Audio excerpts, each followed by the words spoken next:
In this video, I'm going to show you how you can use the deBridge finance application to farm this airdrop. Last week, we had the announcement of the Wormhole airdrop, which caught some people off guard. It was kind of unexpected. And now there's a bunch of other interoperability or bridge protocols that have become the new targets of airdrop farmers. And deBridge finance is one of those. So in today's video, I'm going to walk you through how you can qualify for this airdrop. And then later this week, I'm going to talk about a few other protocols like Jumper and potentially Hyperlane. On this channel, I've already talked about Orbiter, I've talked about Al2, and a few other ones, Layer 0 I've talked about, but I've never talked about deBridge, so let's get into it here. Now, the basic premise of this is pretty much the same as any other bridge you've ever used. You select which network you're sending tokens from, and you can actually send from Solana as well, and then which network you want to send to. And you can also choose to swap between different tokens as a part of that. So I could send ETH from Optimism and have that come out on Polygon as Matic tokens or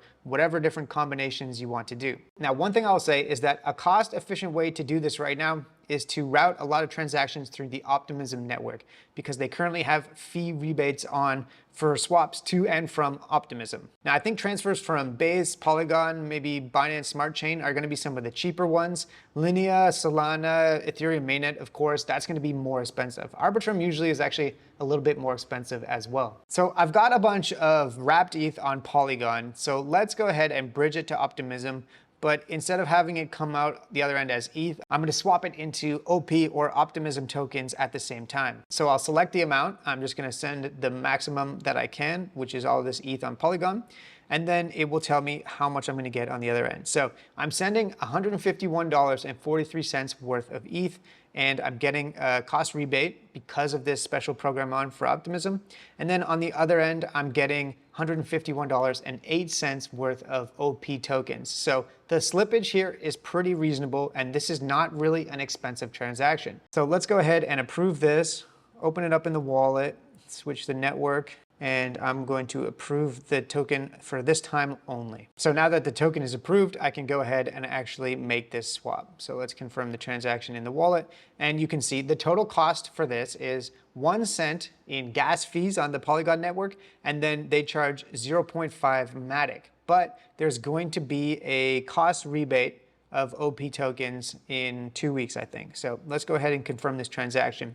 43 cents in total to make this swap, not bad. And these are the sunk costs of farming bridging or interoperability protocols like this. You have to pay a few cents to a few dollars every time you send assets to and from different chains, but the goal is that we're going to 10x or even 100x the amount that we spend in transaction fees when we actually get a drop. So that is how the bridge transactions work. I think you get the general idea, but now let's talk about optimal strategy here. Realistically, when it boils down to it, I think they're probably going to have some sort of multipliers or bonuses or maybe even qualifiers for people that transact on different chains. And they don't actually have that many options here, which in some ways is a hindrance, but it also makes it a little bit easier for you because you only have to focus on, looks like about 10 different networks. Now, personally, I just skip the Ethereum mainnet because the transaction fees would be insane.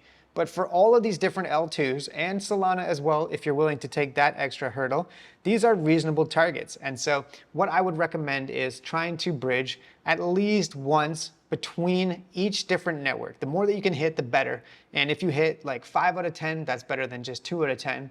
Obviously, if you hit all of them, that's going to be the best. And then on top of that, if you can make swaps between different tokens as well, that just establishes more of a diverse transaction history. And then finally, of course, the more volume that you're doing in terms of the value of the transactions, the better off you'll probably be. So if I'm swapping 1 ETH, that's going to be worth a lot more than if I'm swapping 0.01 ETH. And if you take all of those factors into consideration and then you do it on an ongoing basis between now and when they eventually drop the token, then you'll probably get a pretty decent allocation. And the more often that you can come back on a weekly or a monthly basis, it will probably help you as well. Now, in terms of how far away this airdrop actually is, it looks like they're going to have a point system like pretty much every other app or protocol out there.